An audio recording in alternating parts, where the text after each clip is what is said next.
It was no very unusual thing for Mr. Lestrade, of Scotland Yard, to look in upon us of an evening, and his visits were welcome to Sherlock Holmes, for they enabled him to keep in touch with all that was going on at the police headquarters.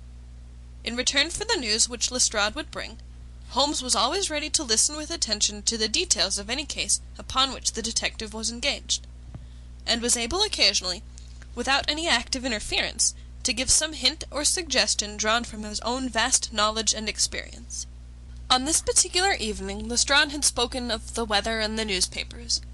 Then he had fallen silent, puffing thoughtfully at his cigar. Holmes looked keenly at him.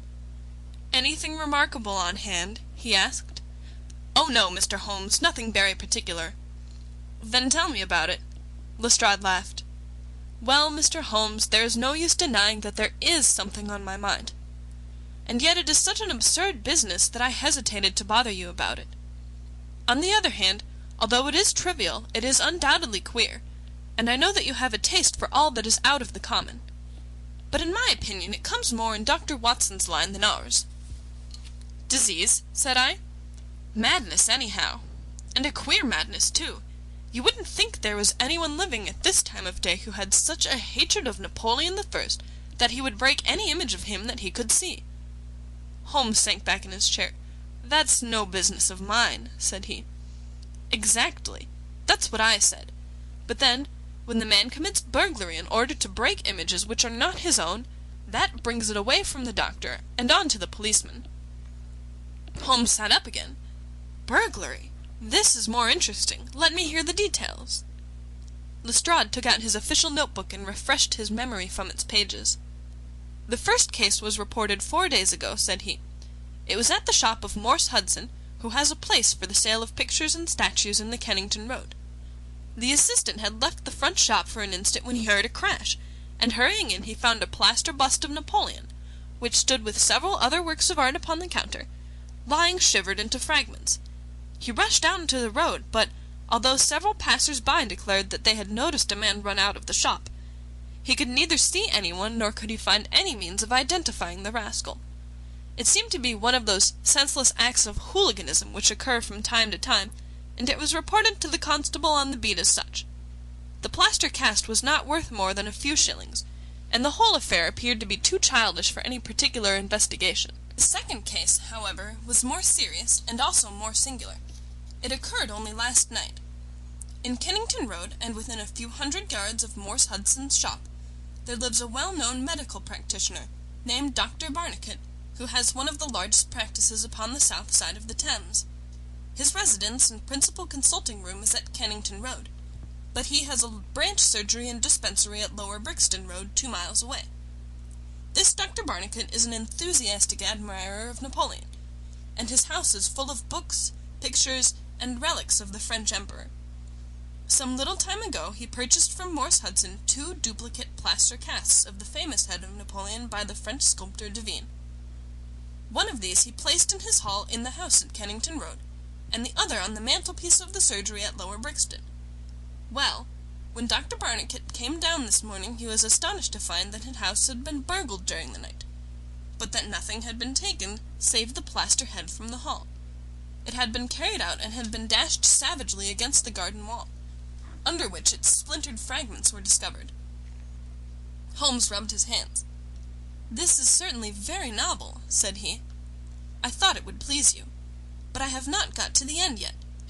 Dr. Barnicot was due at his surgery at 12 o'clock, and you can imagine his amazement when, on arriving there, he found that the window had been opened in the night, and that the broken pieces of his second bust were strewn all over the room.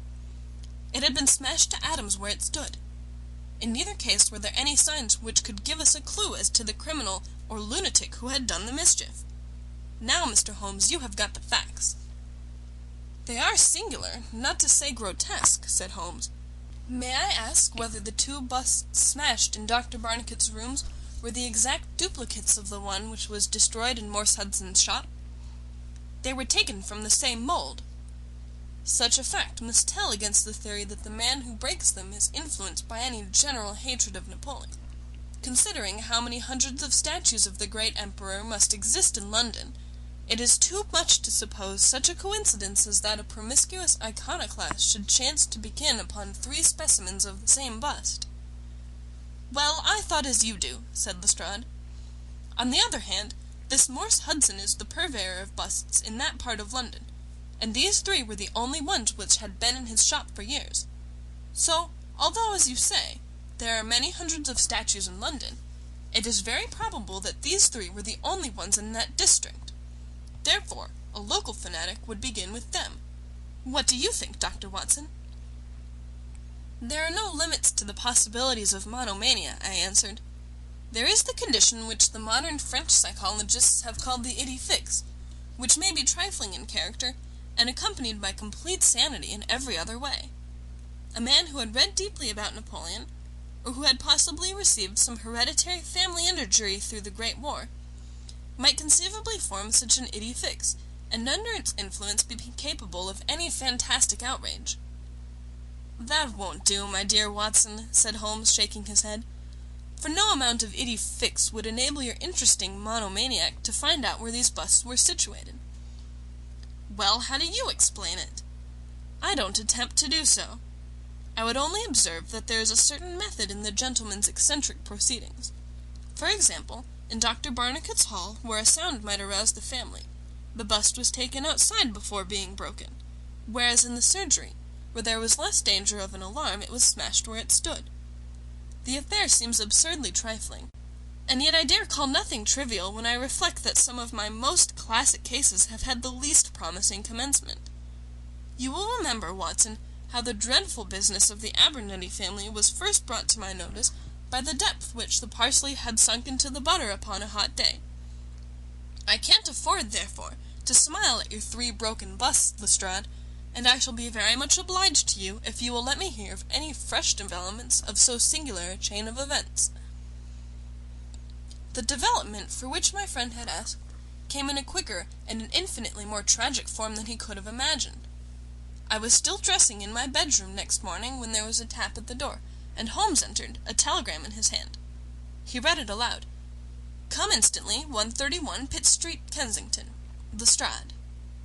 "What is it, then?" I asked. "Don't know. Maybe anything. But I suspect it is the sequel of the story of the statues. In that case, our friend, the image breaker, has begun operations in another quarter of London. There's coffee on the table, Watson, and I have a cab at the door." In half an hour we had reached Pitt Street, a quiet little backwater just beside one of the briskest currents of London life. Number 131 was one of a row, all flat-chested, respectable, and most unromantic dwellings. As we drove up, we found the railings in front of the house lined by a curious crowd. Holmes whistled. "By George, it's attempted murder at the least! Nothing less will hold the London message boy. There's a deed of violence indicated in that fellow's round shoulders and outstretched neck. What's this, Watson? The top step's swilled down and the other one's dry. Footsteps enough, anyhow. Well, well, there's Lestrade at the front window, and we shall soon know all about it." The official received us with a very grave face and showed us into a sitting-room, where an exceedingly unkempt and agitated elderly man, clad in a flannel dressing-gown, was pacing up and down. He was introduced to us as the owner of the house, Mr. Horace Harker, of the Central Press Syndicate. "It's the Napoleon bust business again," said Lestrade. "You seemed interested last night, Mr. Holmes, so I thought perhaps you would be glad to be present now that the affair has taken a very much graver turn." "What has it turned to, then?" "To murder. Mr. Harker, will you tell these gentlemen exactly what has occurred?" The man in the dressing-gown turned upon us with a most melancholy face. It's an extraordinary thing," said he, "that all my life I have been collecting other people's news, and now that a real piece of news have come my own way, I am so confused and bothered that I can't put 2 words together. If I had come in here as a journalist, I should have interviewed myself and had 2 columns in every evening paper. As it is, I am giving away valuable copy by telling my story over and over to a string of different people, and I can make no use of it myself. However, I've heard your name, Mr. Sherlock Holmes, and if you'll only explain this queer business, I shall be paid for my trouble in telling you the story." Holmes sat down and listened. It all seems to center round that bust of Napoleon which I bought for this very room about 4 months ago. I picked it up cheap from Harding Brothers, 2 doors from the High Street station. A great deal of my journalistic work is done at night, and I often write until the early morning. So it was today. I was sitting in my den, which is at the back of the top of the house, about 3 o'clock, when I was convinced that I heard some sounds downstairs. I listened, but they were not repeated, and I concluded that they came from outside. Then suddenly, about 5 minutes later, there came a most horrible yell, the most dreadful sound, Mr. Holmes, that ever I heard. It will ring in my ears as long as I live. I sat frozen with horror for a minute or two. Then I seized the poker and went downstairs. When I entered this room, I found the window wide open, and I at once observed that the bust was gone from the mantelpiece. Why any burglar should take such a thing passes my understanding, for it was only a plaster cast, and of no real value whatever. You can see for yourself that anyone going out that open window could reach the front doorstep by taking a long stride. This was clearly what the burglar had done, so I went round and opened the door. Stepping out into the dark, I nearly fell over a dead man who was lying there. I ran back for a light, and there was the poor fellow, a great gash in his throat, and the whole place swimming in blood. He lay on his back, his knees drawn up, and his mouth horribly open. I shall see him in my dreams. I just had time to blow on my police whistle, and then I must have fainted, for I knew nothing more until I found the policeman standing over me in the hall. "Well, who was the murdered man?" asked Holmes. "There's nothing to show who he was," said Lestrade. "You shall see the body at the mortuary, but we have made nothing of it up to now. He is a tall man, sunburned, very powerful, not more than 30. He is poorly dressed, and yet does not appear to be a laborer. A horn-handled clasp knife was lying in a pool of blood beside him. Whether it was the weapon which did the deed, or whether it belonged to the dead man, I do not know. There was no name on his clothing, and nothing in his pockets save an apple, some string, a shilling map of London, and a photograph. Here it is. It was evidently taken by snapshot from a small camera. It represented an alert, sharp-featured simian man with thick eyebrows, and a very peculiar projection of the lower part of the face, like the muzzle of a baboon." "And what became of the bust?" asked Holmes, after a very careful study of this picture. "We had news of it just before you came.